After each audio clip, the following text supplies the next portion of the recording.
your lawyer described you as a tough bitch.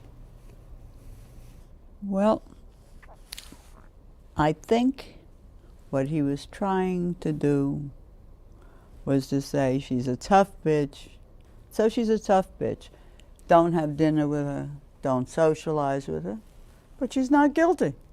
Mrs. Helmsley, one of the other things said about you was that you used to swim in your pool upstairs and you had your own chef handing you a shrimp as you came out of the water. Oh, yes. Firstly, so stupid. The shrimp is high cholesterol. I've been on a low cholesterol diet because of my family's history, which is a horror. All right. Why are these things said about you? How do these things come about? Because the public eats it up. I saw one cover, greedy, greedy, greedy. That's nonsense, nonsense, nonsense. How dare they call me greedy, greedy, greedy? I tell you who's greedy. Are the politicians. They're greedy for power and whatever else they get. I'm not greedy. I'm not greedy at all. Well, hello. I want to talk about Leona Helmsley today. We mentioned Leona in our retrospective. We're rewinding, if you didn't know. Join us for the retrospective. We're currently in the 90s. I think we did 1993, right? Episode 29. Well, we mentioned Leona Helmsley, and I happened to come across an article that was written in 2021. And it's from my favorite Gotham rag, the New York Post. You know I've told you I love the New York Post. Okay, so the title is Behind Queen of Mean, because that was her nickname, the Queen of Mean. Mean Girl, Supreme, Peak Mean Girl. Okay, so Queen of Mean, Leona Helmsley, a $5 billion estate, and her dog, Trouble. All right. So here's an early picture of Leona. She was a pretty lady. Look at that 80s, very put together power suit. I would say very nice touches with the, a soft touch. She has a pin, a brooch, as my grandmoms used to call it, and a nice blouse with a nice bow. Yeah, nice office. Look at all the pink binders. Oh, wow. It must have been something to be around this woman. Just to look at it, it looks like every detail. Okay, so let me, this early day, real estate empire, okay, that she was building. Leona Helmsley was partially defined by only the little people pay taxes. And where's the lie? Where's the lie? Okay, so there she stood, draped in an evening gown and dripping in jewels, standing on the staircase of New York's opulent Helmsley Palace Hotel. I wish I would have stayed there during these days, right? Behind the scene citizen journalist. Okay, I digress. The advertisement's tagline, it's the only palace in the world where the queen stands guard. Oh, wow. And what a queen of mean she was. Leona Helmsley, who married hotel mogul Harry Helmsley in 1972, was the epitome of the greed is good, 80s living high while abusing the staff. As for paying her fair share, oh my, look at her. She was the life of the party. You could just see it. Oh. Leona Helmsley at the Waldorf in 1987. So this was the queen of the 80s. She pretty much embodies the archetype of the 80s woman boss who makes moves in very crafty climbing the ladder of life, right? Okay, we don't pay taxes, a housekeeper once heard her say. Only the little people pay taxes. Again, where is the lie?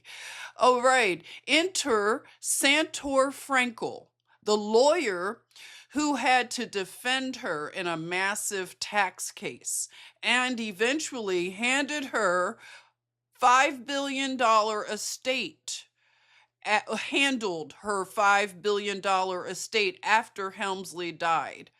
In Frankel's new book, so Frankel wrote a book, The Accidental Philanthropist from a Bronx Stickball Lot to Manhattan Courtrooms and Staring Leona Helmsley's Billions. That was the title I just read. You heard the title? That was the title. By Skyhorse. He describes being fired and rehired multiple times in fits of pique. Sandor Frankel, once Leona Helmsley's lawyer, is the author of, again, listen to the title, The Accidental Philanthropist from a Bronx Stickball Lot to Manhattan Courtrooms and Staring Leona Helmsley's Billions. All right, Sandor Frankel. Not short on words, is he? She was basically a lonely lady surrounded by household help and a dying husband, he writes.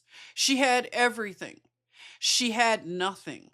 I met very few people she referred to as friends and seemed to regard everyone with whom she interacted as interested in her only as a means to possible access to some of her money. Of course she was paranoid. You can just imagine. She thought everybody had an angle, probably wanted to get in on her money, her moolah, her shekels. Okay, so Frankel did what he could to mitigate Helmsley's legal trouble, but in the end, her behavior was just too blatant, okay? Phony invoices and a raft of felonies got her convicted in 1989 on 33 counts and sentenced to a 4-year prison term, 3 years probation, in addition to fines and restitution totaling $9 million. Here, some tales from Frankel's 18 years of working for the Queen. Shameless Leona. Here's Harry Helmsley. He's a handsome lad. And Leona during New York hospital gala benefit at the Waldorf Hotel on September 28th, 1987. So look at her. You could see she's leading Harry by the hand, it looks like to me. Okay, I'm just saying, body language experts. All right, so Helmsley was using company monies and phony invoices to charge Helmsley's hotels for the renovation of Dunolin Hall. The couple's sprawling 28-room Jacobin hilltop mansion on 40 acres in the ritzy backcountry of Greenwich, Connecticut. The estate overlooked Long Island Sound and had German shepherds tethered to the security fence. Trumped up charges billed to the company as business expenses included a $1 million marble dance floor installed above the swimming pool, a $45,000 silver clock, a $500,000 jade figure, and a $210,000 mahogany card table. She sounds like a blast socially, right? Okay, so nothing was too personal or too small for Leona to bill it to Helmsley's hotels. A $12.99 wait, a $12.99 girdle, bras, and a white lace and pink satin dress and jacket ensemble were all bogusly charged to the Park Lane Hotel as uniforms for the staff. Wow. Helmsley versus Trump, okay? Here it gets good, okay? The 80s had a lot of hot tea. Okay, so we have, look at Trump. He's got Marla Maples in the picture. Oh, this is hot tea. Sorry, Trump, I love you, but you did give us some good tea in the 80s, okay? So you were young, I know. Okay, Leona Helmsley seen at a party in New York City with Donald Trump. This is 1990. As two larger than life real estate personalities, so we see why they would have interactions. Leona Helmsley and Donald Trump loathed each other. They not only hated each other, they loathed each other. That's a different level of hate. Trump called her a disgrace to the industry. I'm sorry.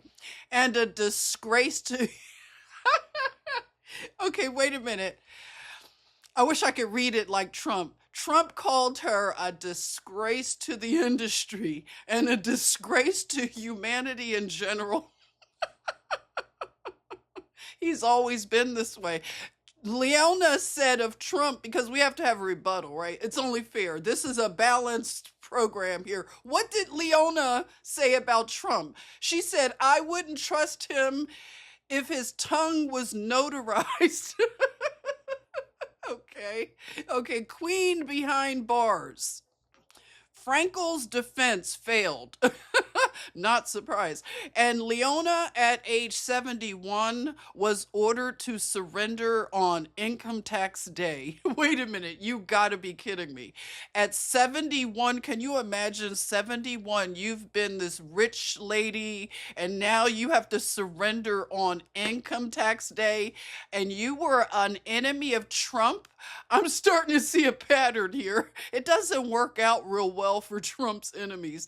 April 15th, 1992, she headed for a maximum security prison in Lexington, Kentucky. After one day behind bars, she phoned Frankel. I'm sure she did. Speaking Yiddish for fear of being eavesdropped on by the guards. This is so funny. And afraid of being alone, she begged Frankel to visit her. Oh, that's really telling. Her only friend was the lawyer. Okay, he was there the following day. I bet he was. Wearing a gray oversized prison sweatshirt and sweatpants, she flashed a broad smile and struck the same arrogant Queen of the Palace advertisement pose. Arms thrown back in glory, Frankel writes. She vented about jail conditions and promptly asked for $1 to buy a bag of popcorn from the vending machine.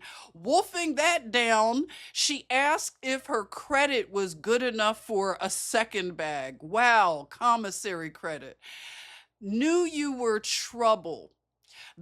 With time off for good behavior, Helmsley was behind bars for just 21 months and 11 days. Free but disgraced. She had few friends. Into this vacuum, John Cody, who had worked in real estate, swooped in and befriended Leona. This doesn't sound good. Okay, joining her daily for long lunches, drinking wine and sex. Oh, it wasn't good. So she had a man swoop down on her. Okay, so Leona Helmsley quickly befriended John Cody after her prison stint. Wow, she's like a felon. They are seen together here on June 5th, 1997. They were clocking it. It was Cody who gifted her the famous Trouble, a Maltese who was fond of biting people indiscriminately and eating the menu. She often said that she could trust nobody but Trouble. Frankel writes. She ran a full-page ad in the New York Times for the Park Lane Hotel that featured Trouble seated in a chairman-like chair behind a big desk. Trouble's mouth was open and the caption read, "Let's get down to business." Wow, this girl. Excuse me. I'm not crying. I'm really laughing. Okay, but Trouble lived up to her name. A housekeeper a housekeeper sued Helmsley, claiming Trouble had ferociously attacked her, causing severe injuries. Wait a minute, Trouble was a Maltese? Okay, yeah, I see what's going on here. Here we are. This is Leona showing off her Park Lane apartment. You know, looks like something she reminds me of, I know women like this. I've known women like this. Okay, she charged Leona with acting maliciously because she knew Trouble was fierce and dangerous.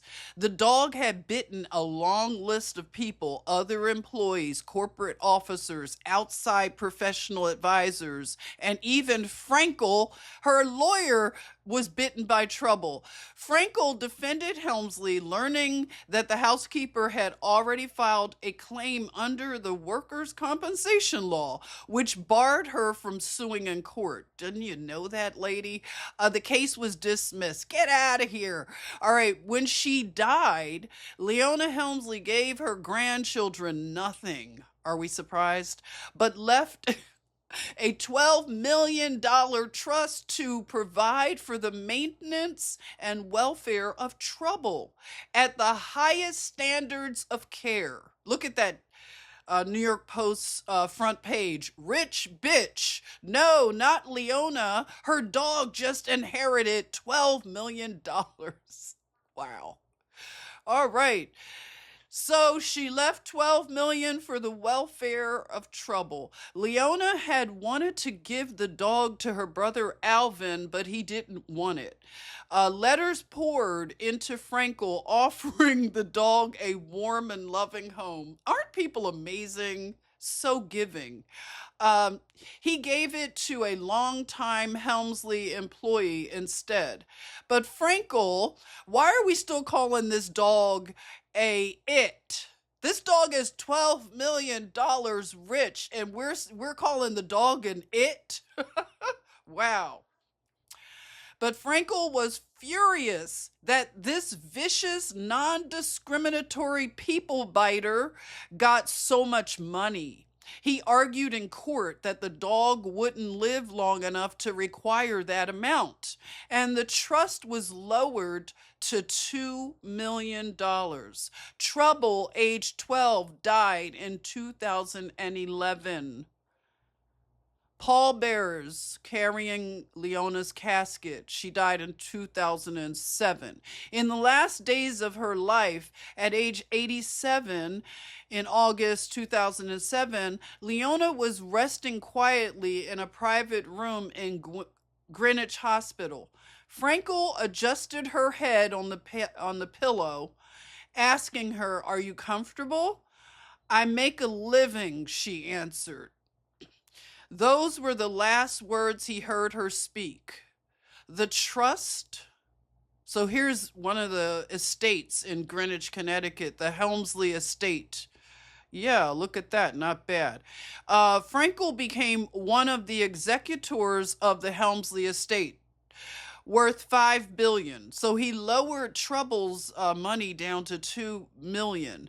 So I see Frankel. Harry, a real estate genius, had holdings in 84 properties, including the Empire State Building and other iconic New York City buildings.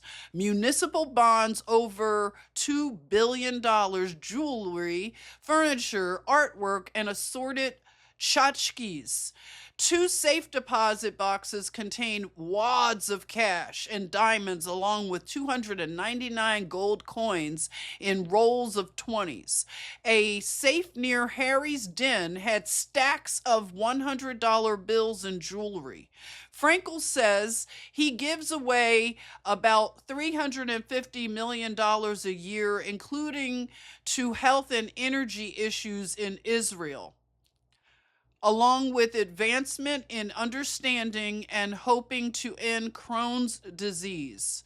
For this work, the executors received $100 million. As Frankel writes in the last line of the book, all in all, in the good luck lottery that floats unpredictable in the cosmos, I hit the jackpot. I think you did, Frankel. You really hit the jackpot. Wow.